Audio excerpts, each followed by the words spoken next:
Welcome to Faith on Film with Isaac Hernandez and Holly McClure. Keeping you informed on faith and family entertainment. Hello and welcome to this episode of Faith on Film, where we're always excited about the guests that we bring to you. And today is no exception, is it, Holly? It is no exception. I'm very excited about it. We've known this guy for a long time. Mm-hmm. Yeah, in fact, I had him on, I'm going to say about a year and a half ago when he released a movie. He directed a movie called Night of the Sicario, and he was great to talk to. We are talking about none other than Joth Riggs, and he is actually worked on a new movie coming out called The Shift, which we are very excited about, and we're going to be talking all about it, about him, his career, and showing you a trailer and much more when we come back, aren't we, Isaac? That's right. Let's take a look at the trailer now. Kevin, Molly, hi. I didn't come over here honestly expecting a date, but I feel like that's where this is going. So the idea is what we have some fun and maybe we kiss. Hopefully. Fifth date, we are really a part of each other's lives. It's a real thing now. There's the bad thing that happens. Wait, I'm Uncle. What bad thing?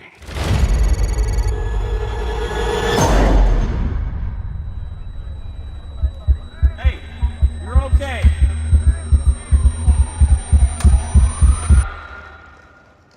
Nice to finally meet you, Kevin. I'm the benefactor. Where's the accident? What happened? There was no accident here. Where did everybody go? They didn't go anywhere. You did. There are countless other realities. Imagine everything you have ever wanted. 1,000 versions of you in 1,000 different worlds, all working for me. Where's my wife? I shifted her. I can't do this all by myself. I think the truth is that you're a liar. Your goal is misery. I prefer the term chaos.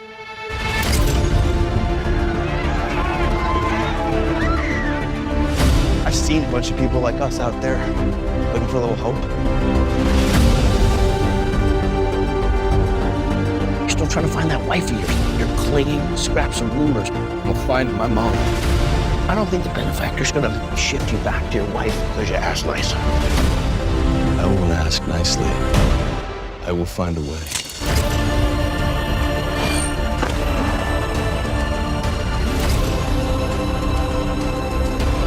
What do you want from me?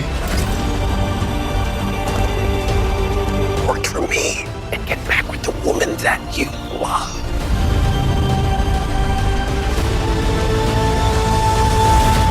What if the bad thing tears us apart? And does that sound like something either one of us wants to endure?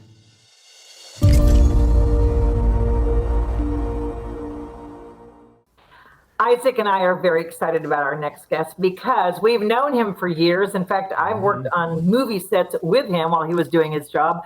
Isaac's known him and had him on Faith on Film before. And we are proud to introduce to you Joth Riggs. He has been in the industry over 30 years. He has an amazing career. Okay, I love it. Okay, I'm going to say the early things. First of all, Starship Troopers. Starship Troopers is a cult classic, and I love that film. He worked with Steven Spielberg and Amblin Entertainment. He has done films like we were talking about earlier, Night of Sicario. He directed. He's done so many things, and he was just talking about his 100th film that he just finished. So we are very proud to say, welcome, Joth Riggs. Welcome. Hey, thanks, Holly. Thanks, Isaac. Appreciate you guys. You bet. Now, last time because I had you on about a year and a half ago or so, I believe it was, maybe 2 years ago, and that was when you had done the movie Night of the Sicario, which you, of course, directed. Now, this one, you are an assistant director, first assistant director. How about if we start off by having you tell us, what does a first AD do? Boy, that sounds weird. AD do. What does a first AD do? Yeah, it's something that a lot of people don't even really know exists. The assistant director basically does everything a director should never have to think about. And AD stands for assistant director. So we basically orchestrate the logistics of the shoot. And we do the scheduling and we run the set. We make sure everything gets in the can, as we say. And we do it so that the director can focus on just getting amazing performances from their actors. and they shouldn't have to worry about getting everybody to the set, where they need to go, what time they need to be there, getting the actors ready, making sure the props are ready, and so on. So we handle everything else, basically. You do a lot. Yeah. We're like the ringleader at the circus. We got dancing bears over here, flaming hoops and tigers over here, and you are. Well, you just did. I know you were talking a lot about your 100th film, and then we've also talked about The Shift. You've been in career a long time, but The Shift was that a fun film, interesting film to work on? Tell people a little bit about what it's going to be about. It's opening December 1st, but what is it about? And is it something that's for teens, adults, just adults only? Is it family? What is The Shift about? Yeah, it is a sci-fi in the faith-based world, essentially. So it's essentially sort of a modern or even a futuristic telling of the Job story. So it's a character that is tempted with opportunity to have everything they want, but follow who's called the benefactor in this story, who is essentially like a Satan character. But he has to give up his life the way he had it, and but the sci-fi factor is he ends up in this other world, sort of like it's a multiverse. And when he turns down the benefactor, he has to try and find his way back to his world, to the love of his life, and it's a very interesting, unique story that nothing like this has been told in this space, which is really why I wanted it for the monumental movie of my 100th. It was unique, it was different, and it's a lot of fun, and it is family friendly. I mean, there's some adult themes, but nothing you can't take it to. Okay, so is it older kids, preteens to adults, 8, 9, 10-year-olds? Yes. Okay, all right. Yes. Okay, all right. That's it. Just like it looks so interesting. It's been getting a lot of buzz on social media, so for sure it's kind of in the crosshairs of Christians and saying, "Ooh, this is a new film coming out," and it's nice to hear what you did after you just gave an introduction of your job, and how much more you probably had to do on this. Was it in location in California, or was it other locations? We actually shot in Alabama. Oh, okay. Yeah, we had some really great sets there. You know, the thing about it being a multiverse is that we had different worlds, different looks in the film. So from an AD's perspective, it was a very complicated shoot because, our character would have different looks in this location. And there was a lot of bouncing around. We had over 200 scenes we had to film, which that's a lot more than your average film. So wow. It was busy shoot. A lot of fun though. And you get to see all quiet on set, don't you? Yeah. All the cliches. Yeah. You have mentioned 124 films and then 120 films. What's the difference there? Well, I've done 100 as an assistant director. Okay. I've done approximately 120 something all in. Total film. Production assistant, producer, director. Yeah. So obviously the bulk of my career has been ADing. And I love it, but I've been doing a lot of directing lately as well. So I like to keep people guessing. It's been fun. I bet. Okay, you've also got a director's course out there, right? That you're working on as far as that goes. Yeah, actually, it's completed now. I have it out there. So it's an online course that basically tells people how to direct a film from start to finish, from script to screen, I say. And the difference with this one is that it gets into the nuts and bolts. So many directing courses out there are really about film theory, and they're very big picture minded. This is about sort of the day to day.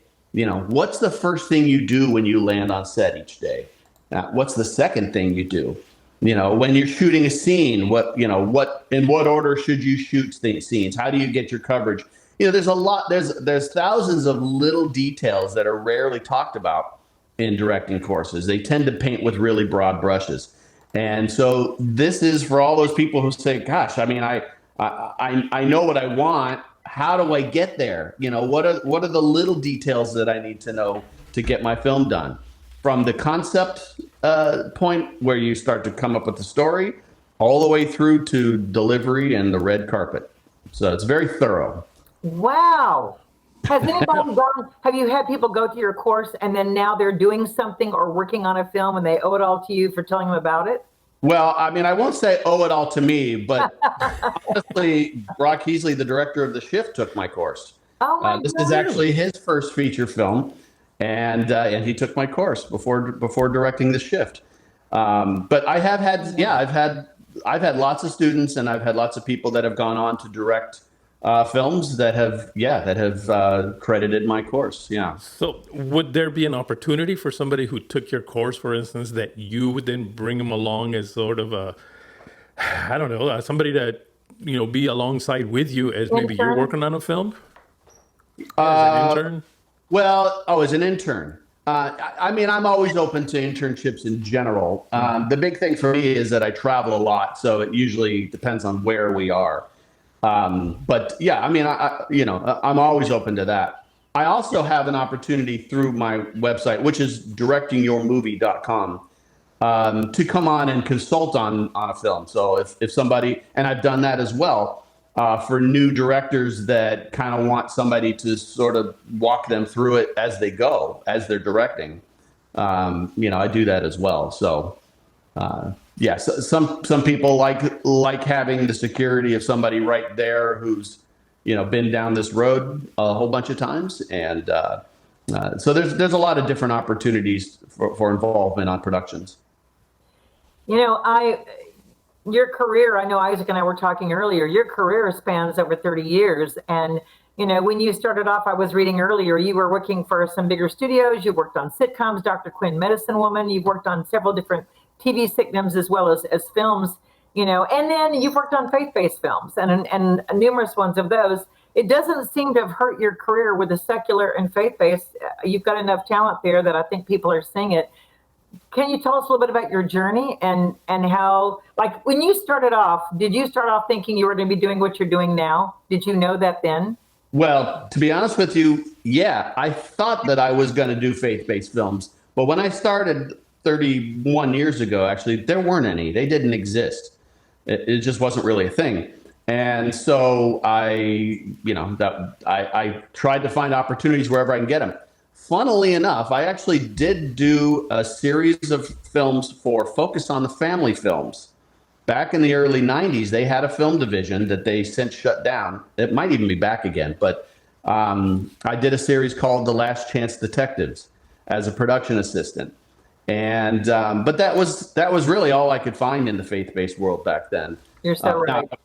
I did end up working with the studios and so on, but fast forward almost 20 years later, and faith-based films had started to become a thing. Mm-hmm. It was really Fireproof that kind of started to move the needle as far as I'm concerned.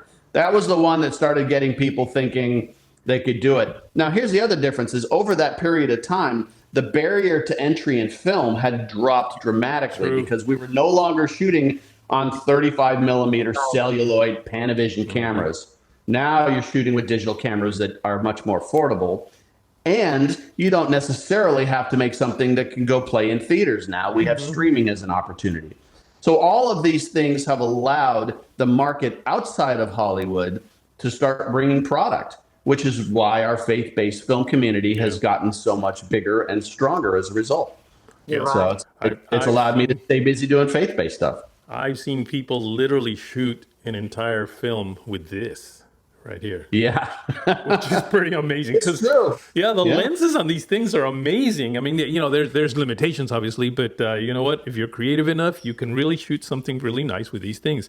I do want to go back just briefly to The Shift, because I'm a huge fan of Neil McDonough, and he was, of course, in this film. How was it working with him? It was actually my fourth movie with Neil McDonough. He is amazing. Love working with him, very professional, and just brings a whole new element to the characters that he embodies.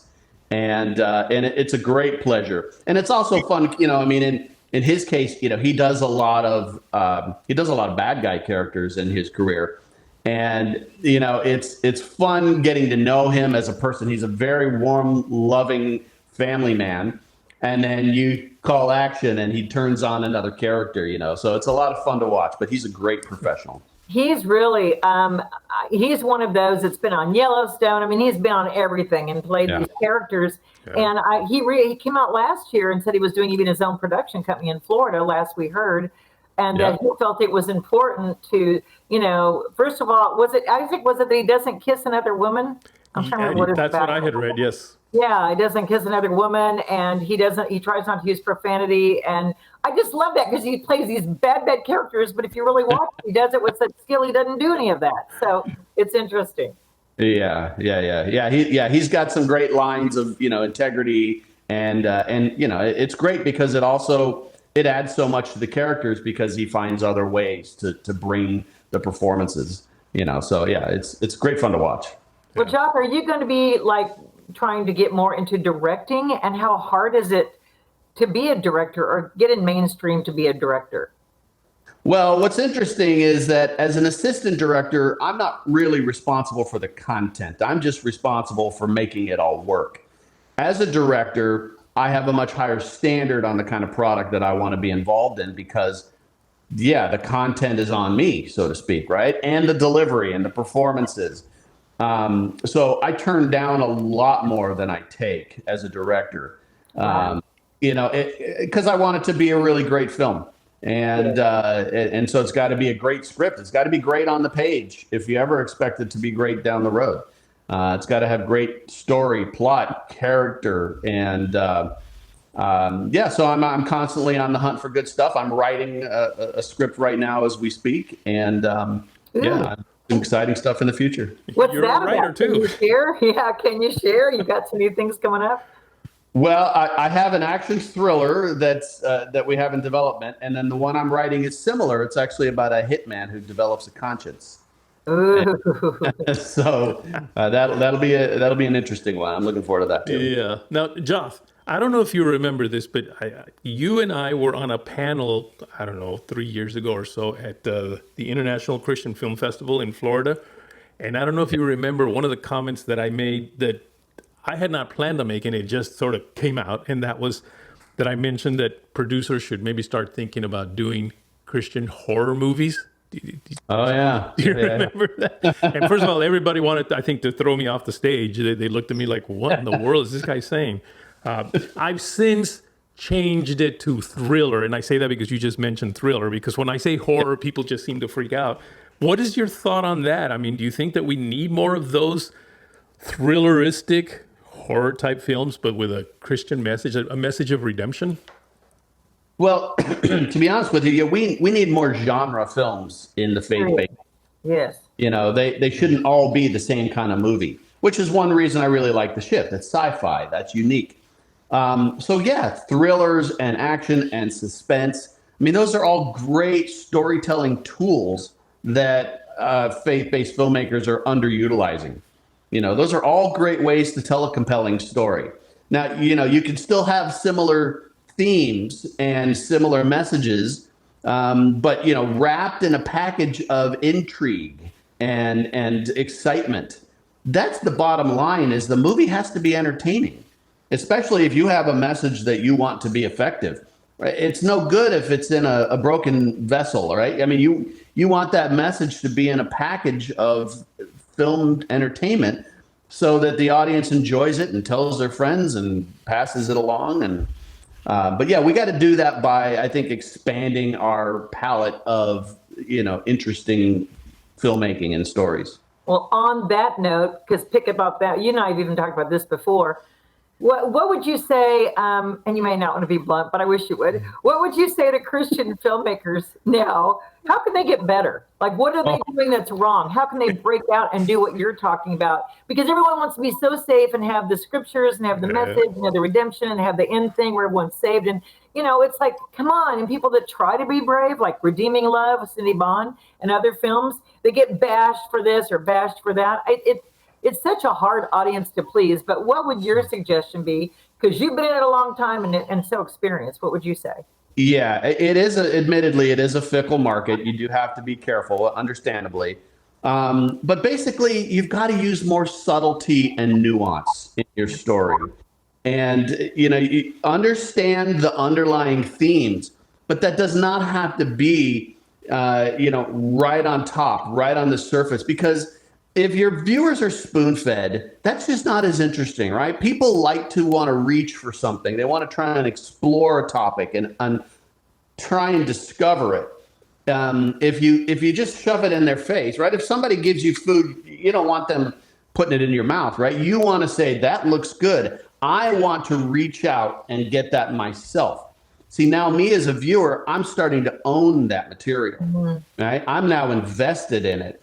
And so you can't lay everything out for them. You have to let the viewers find it out and discover it. So we really need more subtlety.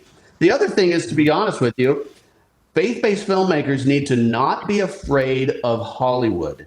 And I say that meaning the professionals who have been doing this for 100 years. There's so many that don't want to learn from people in the secular film industry, but they're the ones who do it the best. You don't have to copy their messaging, but you really should be looking to their technique on how to make a good film, how to tell a good story. Yeah. Oh, I love that. On their skills. You always want to improve on your skills, and we want to have excellence. You can't get excellence if you don't learn.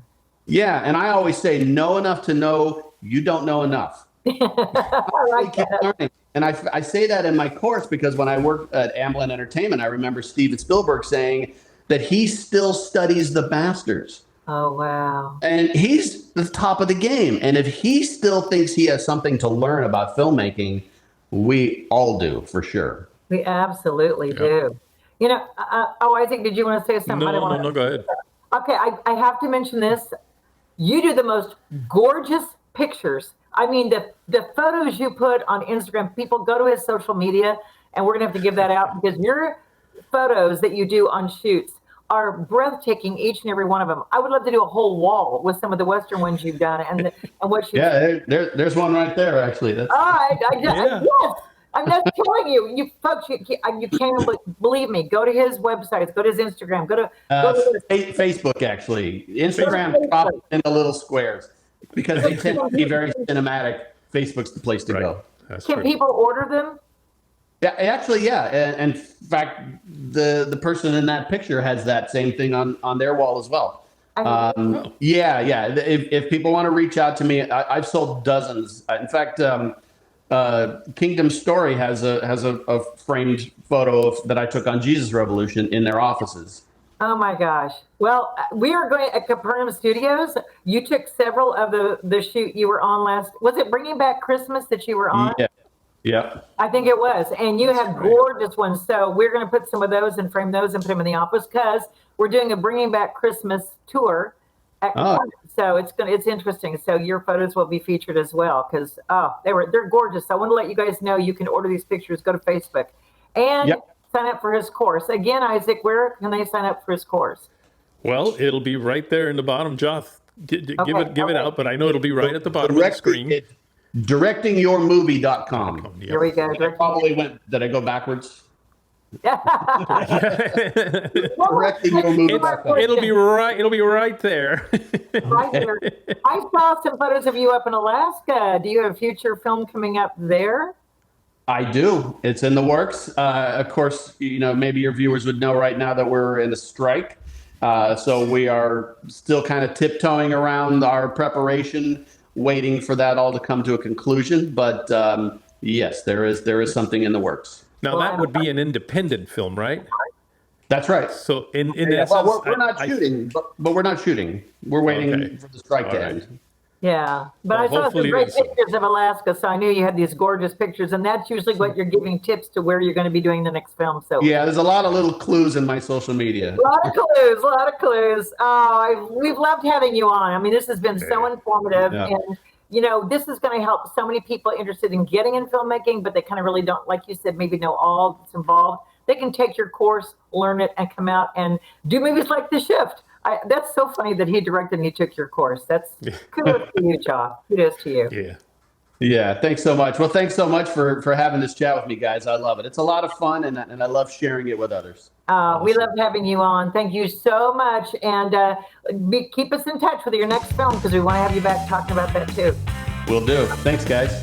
You bet. We'll be right back, folks. Hi, I'm Joth Riggs, and I'm the assistant director on The Ship, and you're watching Faith on Film. Well, thank you for joining us for this week's episode of Faith on Film. Certainly hope that you enjoyed our conversation with Joth Riggs. Now, you may not be a filmmaker yourself, but you may know someone who wants to be a filmmaker or is a filmmaker and could use the classes that Joth holds. So I would highly recommend that you let them know about those classes. You never know, you might have the next Spielberg on your hands. Anyway, The Shift, releasing this December 1st. But if you're watching this program weeks or even months later, then certainly look for it because it'll be streaming somewhere. Now, we want to leave you today with the trailer once again so that you can see how wonderful this movie is. Take care. Kevin, Molly, hi. I didn't come over here honestly expecting a date, but I feel like that's where this is going. So the idea is we have some fun and maybe we kiss. Hopefully. 5th date, we are really a part of each other's lives. It's a real thing now. Now there's the bad thing that happens. Wait, hold on. What bad thing?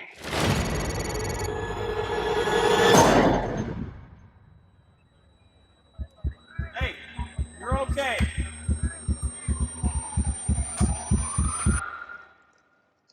Nice to finally meet you, Kevin. I'm the benefactor. Where's the accident? What happened? There was no accident here. Where did everybody go? They didn't go anywhere. You did. There are countless other realities. Imagine everything you have ever wanted. 1,000 versions of you in 1,000 different worlds, all working for me. Where's my wife? I shifted her. I can't do this all by myself. I think the truth is that you're a liar. Your goal is misery. I prefer the term chaos.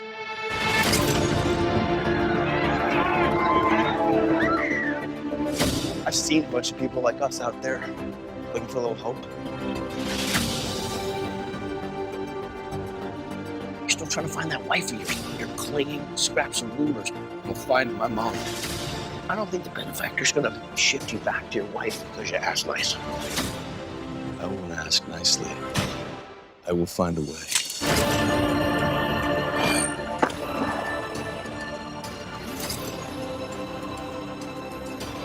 What do you want from me? Work for me and get back with the woman that you love.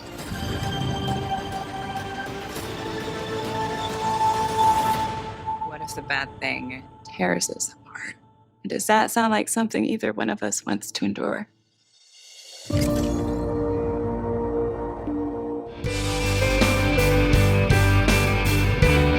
Write to us at faithonfilmtv@gmail.com.